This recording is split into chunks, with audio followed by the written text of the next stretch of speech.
Le e-portail Active Emploi. Cette vidéo a pour objectif de vous faire découvrir le e-portail Active Emploi. De savoir comment et pourquoi l'utiliser au cours de cette prestation. Active Emploi, le dispositif. Dans le cadre de cette prestation, vous disposez de différents moyens mis à votre disposition. Les voici. Un accès au e-portail, un numéro vert, un centre de ressources, des entretiens individuels, de face à face ou en visio, des ateliers thématiques, des permanences.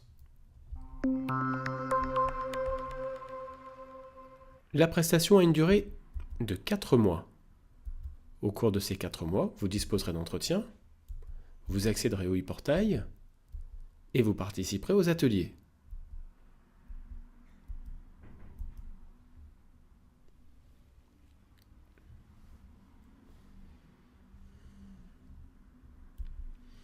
Le e-portail est au cœur de votre recherche d'emploi.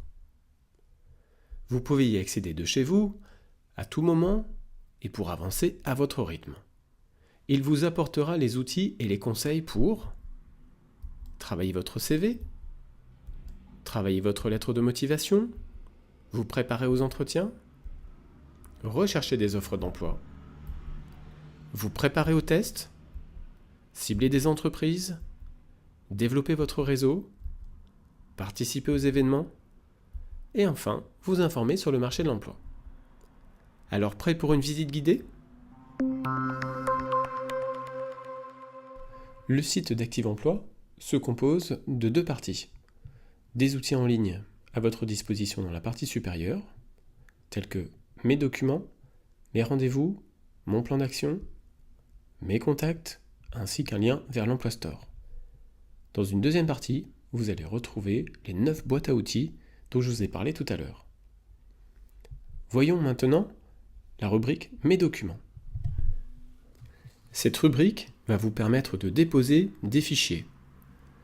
Il vous sera demandé d'y déposer vos justificatifs de reprise d'emploi au cours de la prestation. Il vous sera également permis de communiquer vos CV ainsi que vos lettres de motivation. Ces documents seront ainsi accessibles à votre conseiller. Prenons un exemple. Une entreprise informe Catalyst qu'elle envisage de recruter une assistante ou un assistant de gestion. En consultant le portail d'Active Emploi, le conseiller trouve les CV qui correspondent aux besoins de l'entreprise et les lui envoie. L'entreprise n'a plus qu'à contacter les candidats. Ne soyez donc pas surpris de recevoir un appel pour un entretien d'embauche.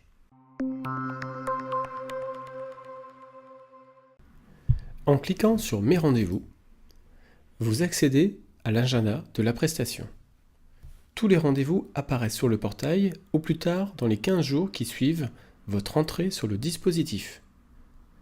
Nous vous précisons que vous recevrez un mail de rappel de chaque rendez-vous qui vous sera envoyé automatiquement 48 heures avant ce rendez-vous. Il est important que vous vous rendiez disponible tout au long de la prestation Active Emploi.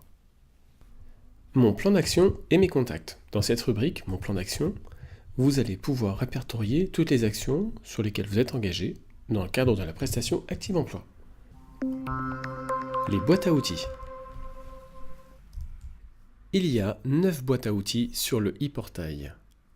Chacune des boîtes à outils correspond à un thème.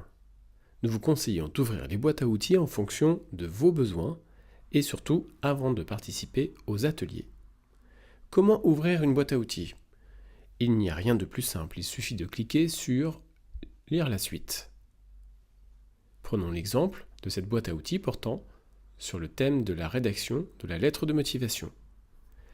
On y trouve des conseils, des vidéos, des outils à télécharger sous la forme de documents, des liens vers d'autres sites, ainsi que des trames de lettres. Prenons maintenant un exemple. Sophie est inscrite sur Active Emploi. Mardi prochain, elle participe à un atelier sur la lettre de motivation. Elle s'organise avant cet atelier pour consulter l'ensemble des outils présents sur la plateforme portant sur le thème de la lettre de motivation. De cette manière, elle prépare sa lettre et aborde des questions qu'elle pourra poser lors de l'atelier.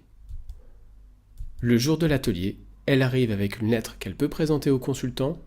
Elle peut disposer de conseils à partir des questions qu'elle se pose. Voici comment elle pourra utiliser efficacement les ressources présentes sur le e-portail. En conclusion, consultez les ressources du e-portail entre les rendez-vous. Ayez le réflexe de consulter les ressources lorsque vous en avez besoin. Et enfin, si vous avez des questions sur le e-portail, notez-les et posez-les lors du prochain rendez-vous.